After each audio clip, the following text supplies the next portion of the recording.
Hi guys! Nandito na naman ang inyong tito at tita ng Marikina. Ito na naman ang aming routine, ang mag-walking sa gabi, minsan sa umaga. Kasama ng partner kong Kling.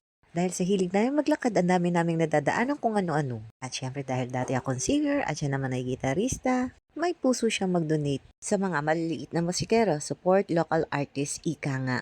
At siya lang ngayon, Gcash na. After nga niyan, pinapatuloy na namin ang aming paglalakad dito sa Marikina. Isa na to sa bonding namin para maging healthy rin kami. Ang baliwala na lang din dahil sa panahong ito, naghahanap kami ng aming mga kainan. HHWW pa. Hi, Siyobo. Ang clingy mo. Kaya na nga, napagdesisyon na namin na pumunta na sa isang kainan. Madami kasi kaming places to visit na nakalista. Gaya nitong Pandicelo, iniisa-isa namin yung mga places to visit namin. Actually, may checklist kami nito.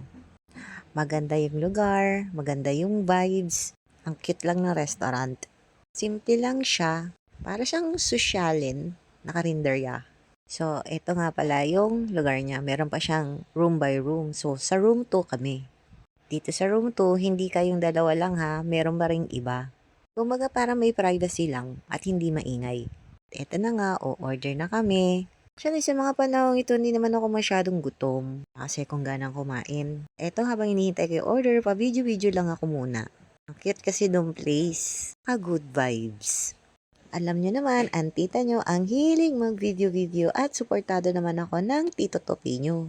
O siya, pati itong halaman na pagdiskitahan ko. Ito na ang isa sa favorite ko, ang kare-kare. Sobrang sarap. Pero mayroon pa akong isang restaurant na gustong gusto ko yung kare-kare nila doon. Susunod, ibibidyo ko naman yun. Malapit lang din yun dito sa amin.